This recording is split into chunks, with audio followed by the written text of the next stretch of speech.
Manx Radio's Update with Beth Espey.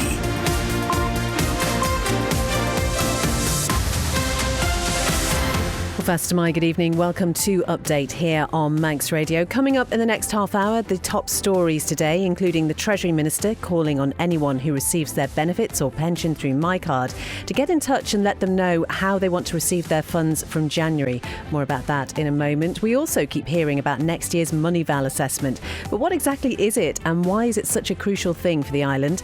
Also, a fresh push to get more people on board the Cregneash bus service this winter. And a Manx company is on a mission to make sure every child on the island wakes up to a Christmas present this year. All that, the traffic, the travel, the weather as well. And if you'd like to get in touch, you can email studio@manxradio.com or text 166 177. We'll start as ever with a roundup of the main news headlines with Amy Fastamai. Ensuring the Isle of Man is well regulated and compliant ahead of next year's Moneyval assessment is a price worth paying, according to Gary Clewitt's MLC. The assessment's due to take place next October, looking at the island's legal, financial and law enforcement sectors. Mr Clewitt says it's important the island is seen favourably by other jurisdictions. We want to be an international finance centre. We want to be players on the international scene, and that comes with a cost, and that cost is compliance. The Education Minister says her department is listening to feedback and actively tweaking menus for school meals. It says figures show a decline in the uptake since a new menu was introduced in September. Daphne Kane says there are some small changes being made. We are looking, for instance, at whether ketchup would tip a few more pupils into choosing the meal. We have enabled mayonnaise to be served with the tuna. There'll be a yellow weather warning in place overnight for frost and ice. Ronaldsway Met Office says icy patches are possible on some of the highest roads and those in sheltered lowland spots. It'll be in force from 3 o'clock in the morning until 9 o'clock tomorrow. A company helping make sure vulnerable children on the island get a Christmas present this year says the support so far has been incredible. Event Stylist Isle of Man have set up a giving tree which features ages, genders and present ideas for each child. Bianca Gray is one of the owners. We know how much it means when your kids wake up on Christmas Day morning and, to think that there's children out there that maybe wouldn't otherwise get something is just heartbreaking.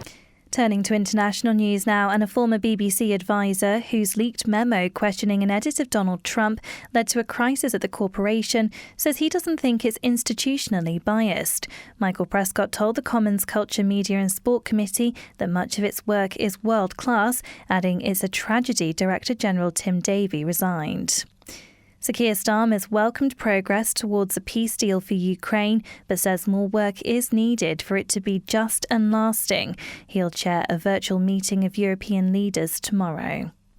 And the first treasure from an 18th century galleon shipwrecked in the Caribbean Sea has been brought to the surface. 3 gold coins, a cannon and some porcelain have been rescued by Colombian scientists.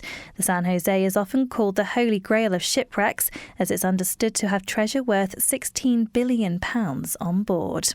Those are your headlines. I'll be back with the news in full at 6. Thank you very much indeed, Amy. Now the weather brought to you by Manx Glass and Glazing. So there is that yellow weather warning that Amy mentioned there. It comes into force at 3 tomorrow morning, just until 9. So the majority of road temperatures will stay a few degrees above zero, but there is a little bit of a risk on the very highest roads and in the best sheltered lowland spots of road temperatures dropping below zero. That'll be late in the night and at first tomorrow. So there could be some icy patches around, possibly. Just something to be aware of on your way to work tomorrow. Generally, though, dry with clear spells this evening and tonight. Northerly winds, they'll gradually ease, becoming light or moderate later. There will be a touch of ground frost in many places and minimum temperatures around 3. So it'll be quite cold to start tomorrow, but otherwise a fine and sunny day. Light winds, maximum temperatures 9. Then during the evening, a frost will develop before temperatures slowly recover overnight into Wednesday. Manx Glass and Glazing can supply and install single, double and triple glazing. Call 674 573 or visit the showroom on the Snugborough Trading Estate. A great night's sleep got even better with Zed's Bedding Store. From quality Bell-Dawn bed linen and mattress protectors, fleece and woven throws to luxury duvets from the fine bedding company. Zed's Bedding Ramsey, next to Isle of Man Bank. Many people are struggling. You can help by volunteering or making a donation to Isle of Man Food Bank, whether it be food or essential items or financial support. please call 646 999. Brought to you by Descon Office Interiors. For a wide range of wood-burning stoves and a complete installation service, visit The Snug in Ramsey. And we don't stop there.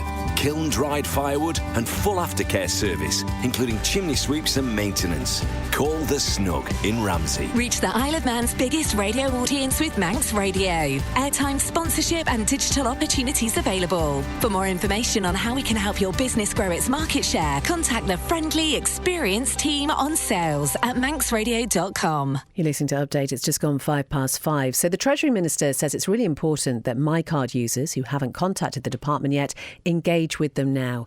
There are around 600 residents who haven't been in touch with Treasury about how they'd like to receive their benefits and pensions in the new year.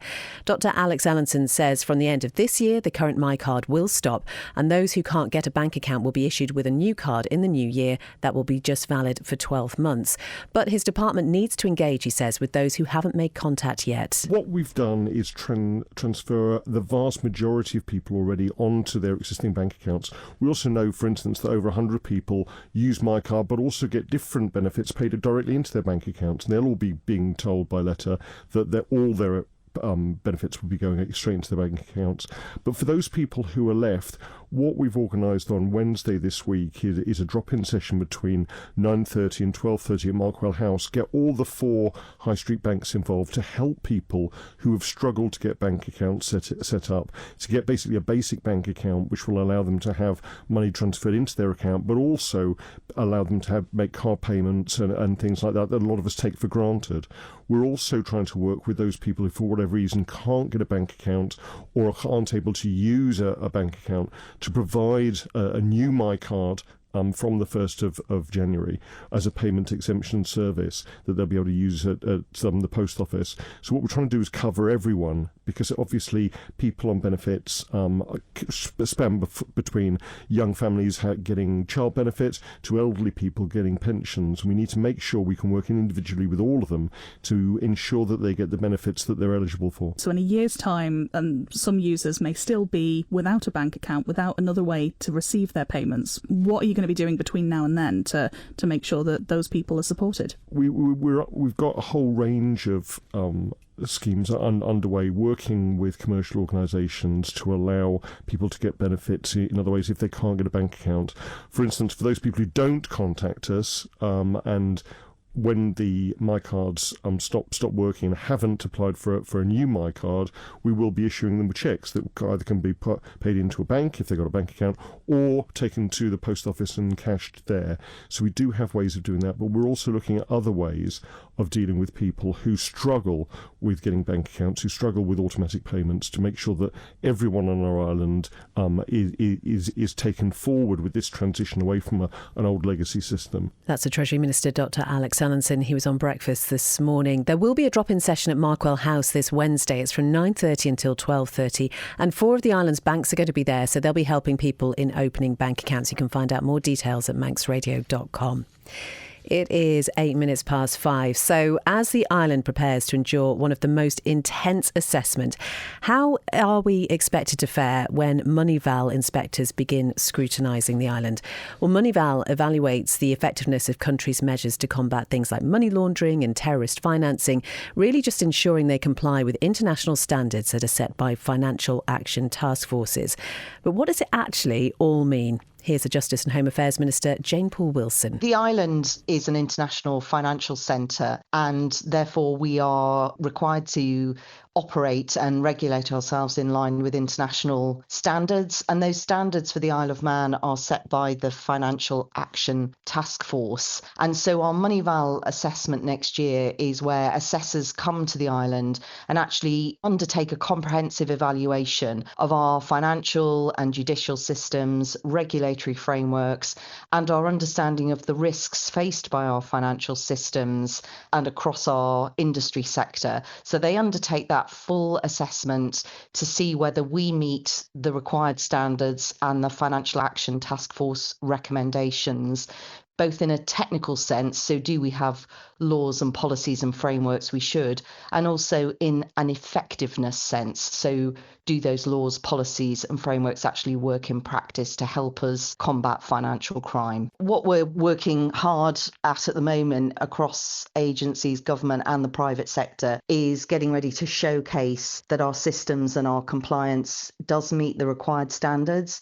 So grey listing is where, following that assessment, a country is put into increased monitoring because Moneyval have identified, if you like, deficiencies in anti-money laundering frameworks or how they operate in practice. I mean, we know from the International Monetary Fund that their estimation of grey listing is that it can reduce GDP by 7.6% or more. But our own internal assessments, because we are an international financial centre, is that the impact for us on GDP could be even greater. So it is a significant matter to work hard and showcase our effectiveness for our assessment. That's the Justice and Home Affairs Minister Jane Poole-Wilson. Well, an MLC says ensuring the Isle of Man's finance sector is well regulated is a price worth paying ahead of next year's Moneyval assessment.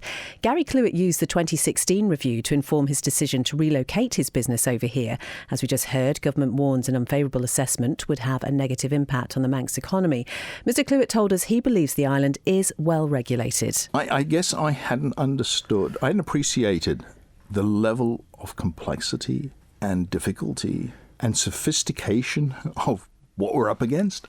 You know, you go to briefings, you talk to people in the Gambling Supervisory Commission and the FSA, and it's daunting. On the other hand, as I said, I did a fair amount of due diligence before deciding to relocate the company. But pretty much everything I have seen since I entered LegCo and Treasury, because both those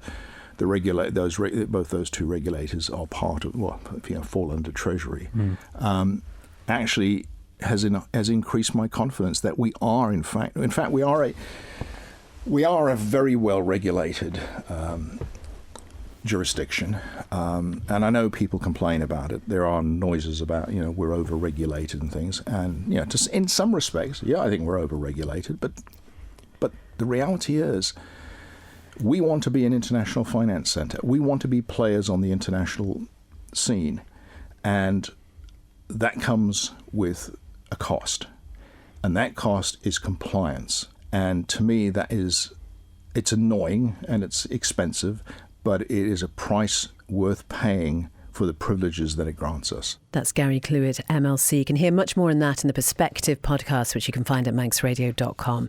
It's 12 minutes past 5, and a Douglas East MHK is questioning why there appears to be political reluctance to introduce tougher disincentives for empty properties.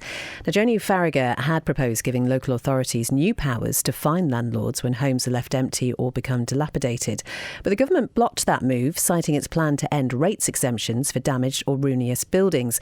Ms Farragher says housing has been a defining pressure throughout the course of this administration. It is difficult to understand the reasoning because this is widely popular amongst people of the island. This is widely popular amongst local authorities. This is clearly something that communities are calling out for across the island.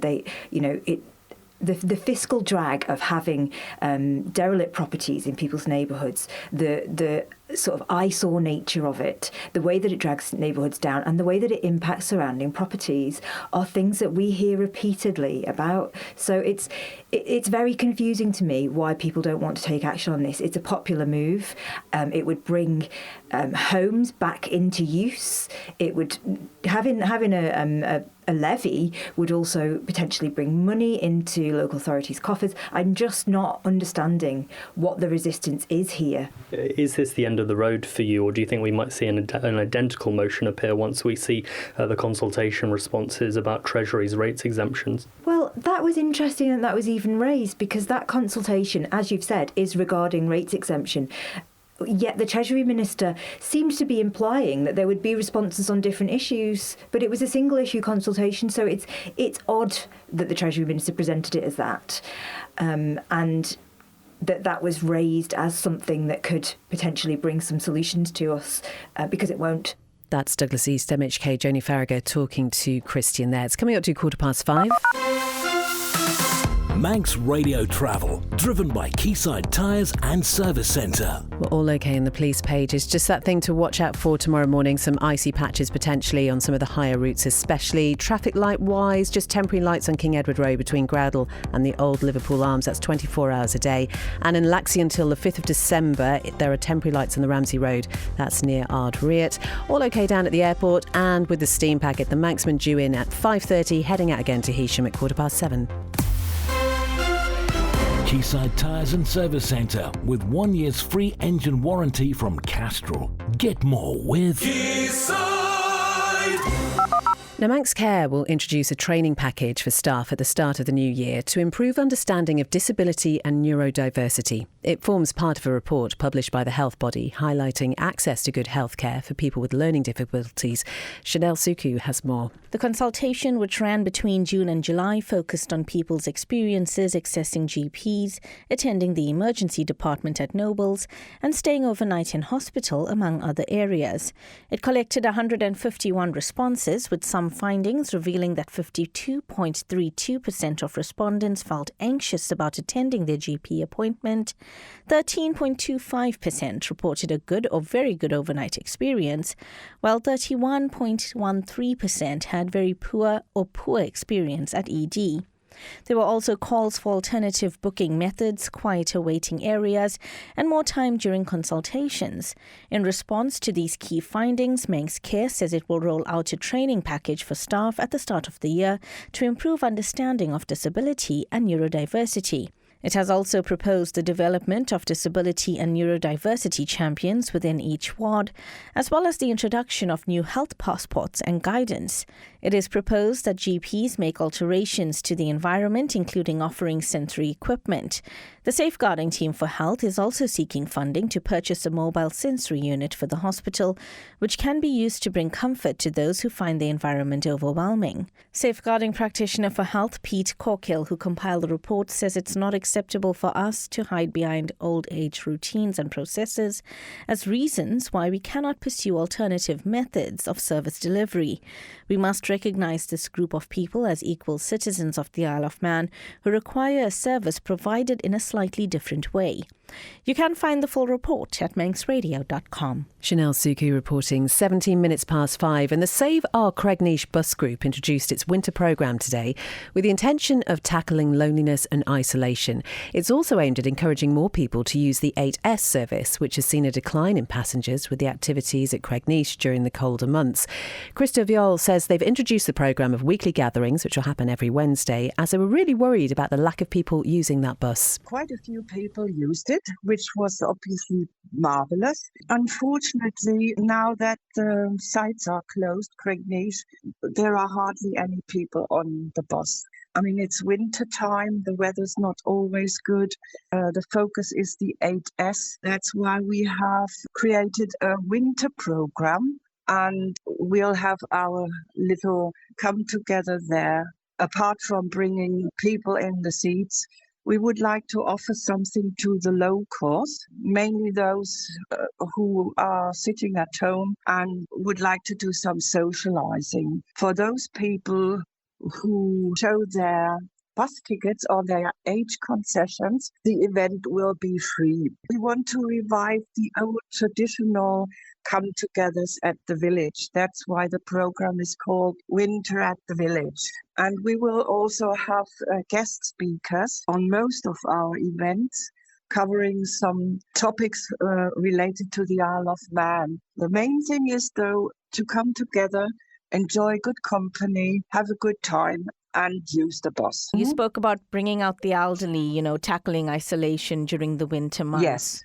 You spoke about filling the bus, getting more people on the bus. And the third thing was also, it's bringing more people into the town as well. Yes, that would be another point. That's to come to Port Erin. I mean, when we started 1:30, people would have a chance to go to Port Erin. So that would be another point. We could combine the events there and bring some people to the south, and creating some kind of another warm space is, I think, an essential thing.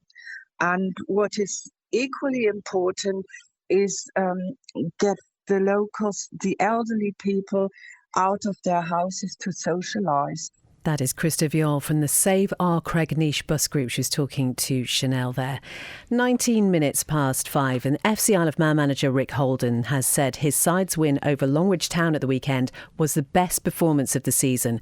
The Ravens won 5-2 in the North West Counties Football League, which pushes them up to 19th in the table. And Rick spoke afterwards to FC Isle of Man media. Everyone came through unscathed. I mean, Dino's still nursing a foot injury, but he did excellent in there. We had to take him off, and then he was sore. Hopefully we get some more treatment and rest this week. You know, looking at Prestwich's results, and I've got my old timer scout over there, Alf Bridge, who's a legend, giving me the rundown. All these teams are difficult to read, and the results yesterday were very bizarre, as everyone's pointed out. Everyone's beating everybody, and people are dropping in bits and doing strange things.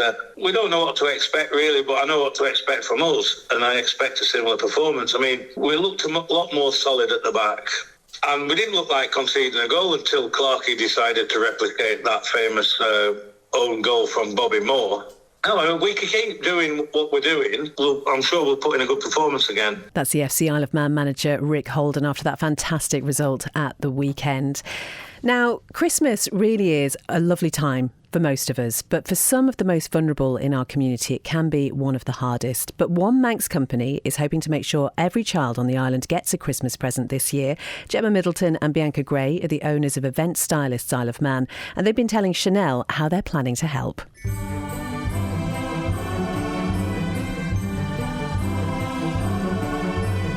We got an idea a few years ago when we were shopping over in the UK. We went to Dunelm and saw that they have a tree where vulnerable people or anybody who might not be getting a gift at Christmas, a gift tag goes on the tree. We thought we'd do something similar on the Isle of Man. So we decided to partner up with Partners, a state agency, and we have brought a gifting tree to the Isle of Man. As parents ourselves, we know how much it means when your kids wake up on Christmas Day morning and all they want is their presents. And, you know, to think that there's children out there in our local community that maybe wouldn't otherwise get something is just heartbreaking. So for us, this is really close to our hearts and something that we're really, really passionate about. And the fact that everybody else has got so much behind us as well is absolutely incredible. The tree started about 3 days ago with about 40 tags on. We're down to 5 tags at the moment. However, we have reached out to the charities again and we've got more tags coming. So by Monday morning, the tree will be hopefully very much replenished with tags. So please do come down to Partners and grab a tag. And there's already some amazing big gift bags under the tree with lots of presents in for the children, which is just absolutely incredible. Isn't it incredible that our community is coming together to make sure that every single child on Christmas Day is receiving a present? We're just really, really delighted to be involved in it, and we just can't believe how well received it's been. We're just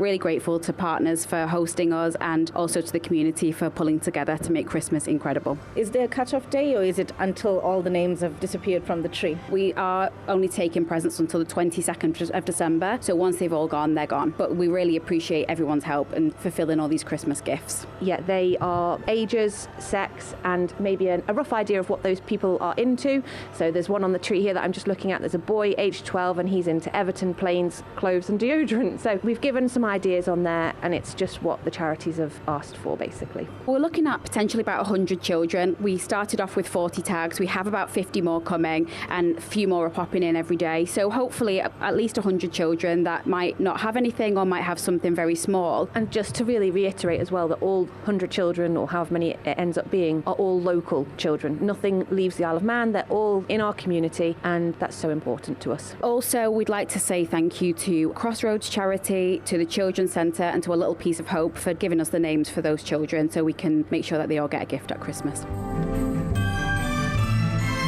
Isn't that just lovely? Gemma Middleton and Bianca Gray talking to Chanel there. You can find the tree at Partners Real Estate on Duke Street in Douglas. It is 24 minutes past 5. Let's join Darren Timpson now for the latest sports news. Faster my, Darren. Faster my. And starting in football, Onken are the third team to have confirmed their spot in the Railway Cup after an incredible comeback against Laxey in the Canada Life Premier League. The Miners led 2-0 at the break and managed to double their lead shortly into the second half. However, Onken struck back and scored 3 goals, needing one more to confirm their semi-final place. Laxey looked to hold on until Onken were awarded a 94th minute penalty, which was converted by Joshua Kennack. Corinthians, Peel and Onken have all now secured their spots for the Railway Cup, and Laxey will have another chance to book their place against Union Mills in a rearranged fixture next weekend. Elsewhere, there were wins for St John's and Corinthians.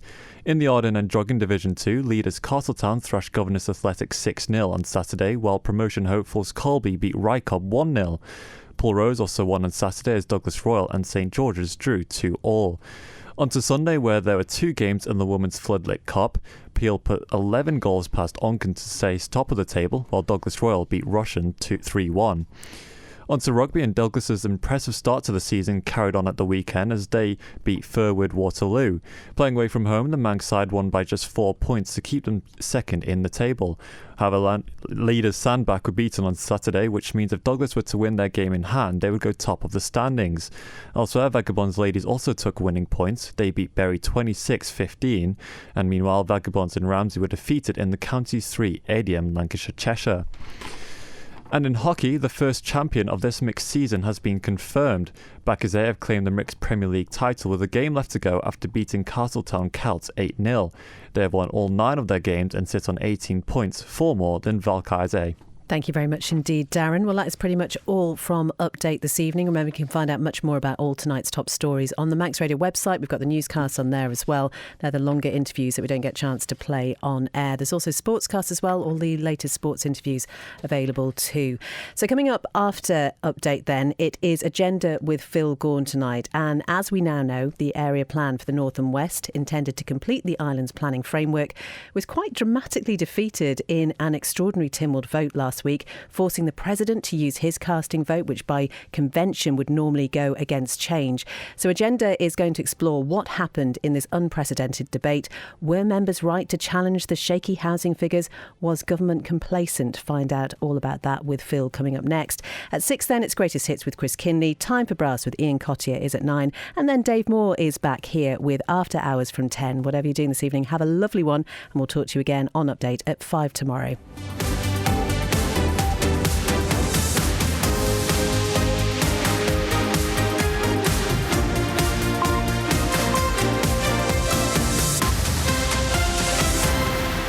This Tuesday at 5:30 here on Manx Radio. Join Kiri Kermode and myself, Simon Clark, for Countryside. I catch up with visiting speaker Heather Wildman as we talk about women in agriculture and also succession planning on the farms. I chat to Bruce Carouche and Michael Taggart about their Melia fundraising activities this year and also the trials and tribulations of driving livestock around the Isle of Man. And I clarify the meaning of dogtivity and an event happening in Derby later this month. That's all on Countryside Tuesday here on Manx Radio at 5:30. And don't forget, you can download and subscribe to the podcast for free at manxradio.com.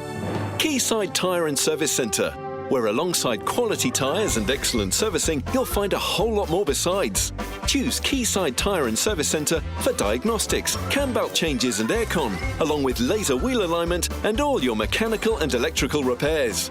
With courtesy cars available, excellent friendly service and competitive prices, visit Quayside Tyre and Service Centre on South Quay Industrial Estate, and you'll soon be back on the road. Quayside. Spectrum Windows. If your house needs a new look and your windows let in rain, keep those cold breezes out and make it look like new again.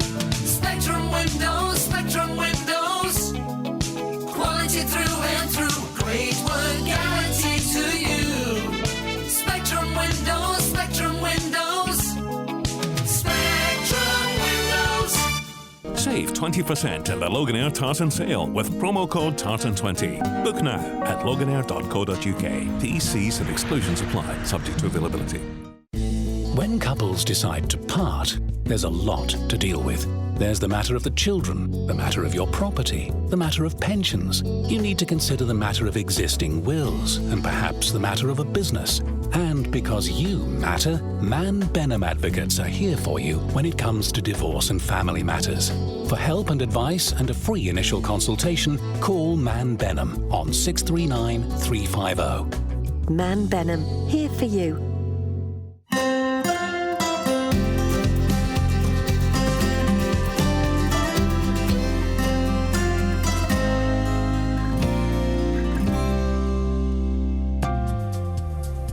The area plan for the north and west would have completed the planning picture for the island, but it was defeated in an extraordinary vote in Tynwald, with both Keys and Ledgecote tied 12-12 and 4-4, which meant the president of Tynwald had to use his casting vote, which by convention means voting against change. So what happened in Tynwald, and why did Tynwald vote to defeat this plan, which was the result of around 5 years' hard work by officers? The debate was supposed to be just a combined vote on the plan, but Alex Allenson moved an amendment which added nothing new to the previously defeated plan, but did give members a chance to reopen the debate. This is part of what he said. With this plan, we have the tools to shape growth responsibly, protect our landscapes and safeguard the property of our island